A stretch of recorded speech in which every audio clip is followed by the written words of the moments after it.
আসসালামু আলাইকুম। আশা করছি সকলে ভালো আছেন। আলহামদুলিল্লাহ আমি ভালো আছি আল্লাহর রহমতে, আপনাদের দোয়ায়। আজকে অনেকদিন পর আমাদের খামারের মধ্যে আছি আর কি। আজকে আমি নিজে অনেকদিন পরে খামারে এসেছি। বিগত বেশ কয়েকদিন আগে আমাদের মুরগি বিক্রি শেষ হয়েছিল, গত 31 তারিখ আল্লাহর রহমতে। এরপরে আমরা আমাদের খামার পরিষ্কার করে রেখে দিয়েছিলাম। দেখতে পাচ্ছেন সকল কিছু পরিষ্কার পরিচ্ছন্ন করা, এবং যে বস্তাগুলো দেখতে পাচ্ছেন বড় বড়, এগুলো হচ্ছে কাঠের গুঁড়া আর কি, লিটার। চারিদিক দিয়ে কিন্তু আমাদের পর্দা নামানো, কারণ এখন আমরা বাচ্চা ওটাই নিয়ে দেখতে পাচ্ছেন, যার কারণে আসলে পর্দা নামিয়ে রেখেছি যেন ভেতর থেকে গ্যাসটা চলে যায়। প্রায় আজকে 18-20 দিন মতো আমাদের খামার এভাবে ফাঁকা পড়ে আছে, এবং আপনাদেরকেও আর কোনো আপডেট দিতে পারিনি। দেখতে পাচ্ছেন আমাদের খামার একদম পরিষ্কার পরিচ্ছন্ন। এখন আমরা ব্রুডিংও রেডি করিনি, সম্পূর্ণ পরিষ্কার। বাইরের দৃশ্যটা দেখেন, যদিও প্রচণ্ড ঠান্ডা কিন্তু রোদ আছে। দেখতে পাচ্ছেন আমরা আমাদের খামার শতভাগ পরিষ্কার পরিচ্ছন্ন করে রেখে দিয়েছি, এবং প্রত্যেকটা জিনিস দেখতে পাচ্ছেন। এটা হচ্ছে আমাদের স্টক রুমও যথারীতি আমরা পরিষ্কার করে রেখে দিয়েছি, যদিও একটু ওলট পালট দেখাচ্ছে, কারণ এখানের মধ্যে বিগত কয়েকদিন আসা হয়নি আমার। যেহেতু মুরগি নেই তাই একটু ওলট পালট থাকবে, স্বাভাবিক। এখন আবার ইনশাল্লাহ সকল কিছু গুছিয়ে তারপরে কাজ শুরু করবো আর কি। এখানে দেখতে পাচ্ছেন এগুলো হচ্ছে আমাদের খাদ্যের পাত্র। আমরা পানির পাত্রগুলো পরিষ্কার করে রেখে দিয়েছি। এগুলো হচ্ছে আমাদের খাদ্যের পাত্র, খাদ্যের নেটগুলো অর্থাৎ উপর জালি। আর এখানে দেখতে পাচ্ছেন এগুলো হচ্ছে আমাদের ইট, অর্থাৎ ইটগুলো পরিষ্কার করে রেখেছি। আমাদের যে স্যান্ডেলগুলো ইউজ হয় সেগুলো পরিষ্কার করে রেখে দিয়েছি।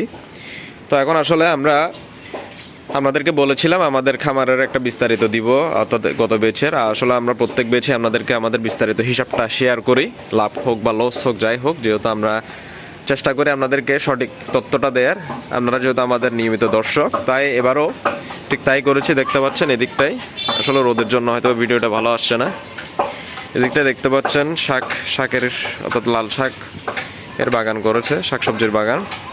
আপনাদেরকে এর আগে একটা ভিডিও দিয়েছিলাম যেটিতে আমাদের নিজেদের বাগান দেখানোর চেষ্টা করেছিলাম, অর্থাৎ আমাদের আঙিনা যে আমরা সবজি বাগান করি সেগুলা। তো আসুন আগে আমরা একটু হিসাবটা দেখি, তারপর কথা বলি। দেখতে পাচ্ছেন আমাদের এই ব্যাচের হিসাব। আসলে এখানের মধ্যে একটু আলোটা বেশি মনে হয়, আমি একটু এই দিক দিয়ে যাই। দেখতে পাচ্ছেন মাশাআল্লাহ, বিসমিল্লাহির রহমানির রহিম। আমাদের পুরো ব্যাচের অর্থাৎ মুরগির বিস্তারিত হিসাব আর কি। আমাদের এখানে খাদ্য লেগেছে আপনার 34 বস্তা, যার মূল্য ছিল 3500 টাকা করে। যেখানে এসেছে 1,19,000 টাকা। আমরা 35টা এনেছিলাম, আপনারা জানেন, একটা ফেরত দিয়েছি।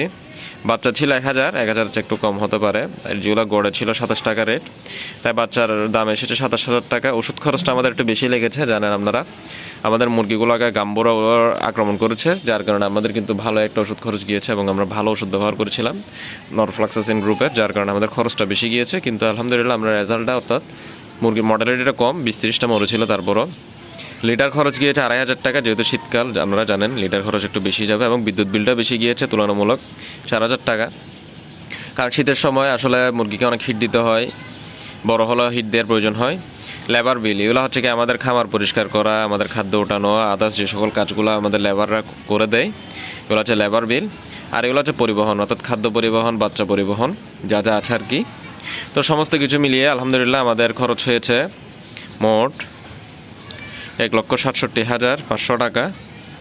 এরপর আমরা আমাদের মুরগি বিক্রি করেছি 1100 কেজি। 1100 কেজি মুরগির আমরা অ্যাভারেজে রেট পেয়েছি 172 টাকা। রেটটা ভালো ছিল, কিন্তু মুরগির উৎপাদনটা একটু কম হয়েছে। তো সেই হিসেবে আমাদের মুরগির মোট মূল্য এসেছে, বিক্রি মূল্য এসেছে 1,89,200 টাকা। এবং আমাদের যদি আমরা মোট লাভ হিসাব করি, দেখতে পাচ্ছেন আমাদের মোট লাভ হয়েছে 21,700 টাকা। আলহামদুলিল্লাহ 21,700 টাকা।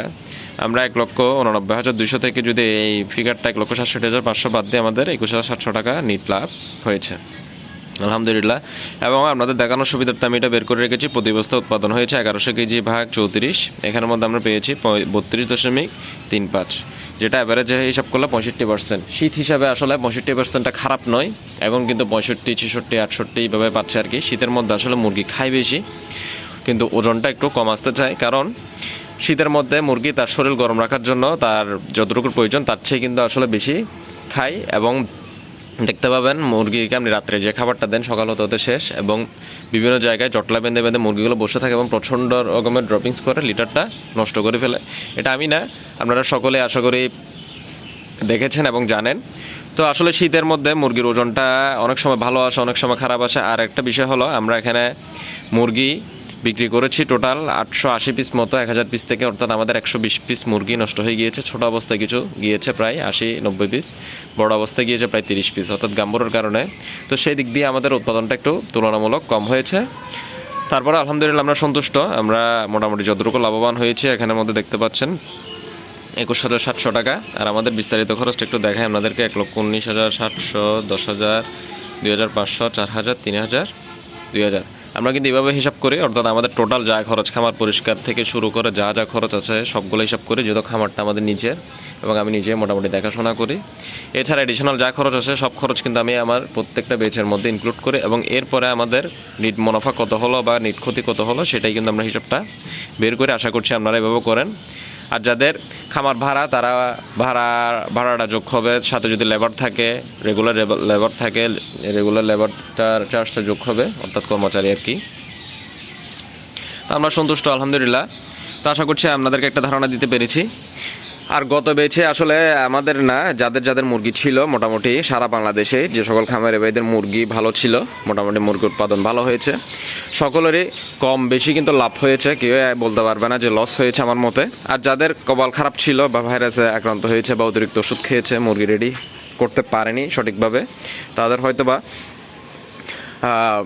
সমান সমান হয়েছে অথবা কিছুটা হইলেও ক্ষতি হতে পারে। সেটি হচ্ছে আসলে টোটালি লাখের উপর। কিন্তু গত কিছুদিন যাবত আসলে মুরগির বাজারটা ভালো যাচ্ছে মোটামুটি। আসলে যদি বাচ্চার হিসাব করি তাহলে ভালো নয়, কারণ আমরা বাচ্চাগুলো নিয়েছিলাম বি গ্রেডের বাচ্চা, সেই হিসেবে আমাদের বাচ্চার মধ্যে প্রায় 18-20 হাজার টাকা সেভ হয়েছে।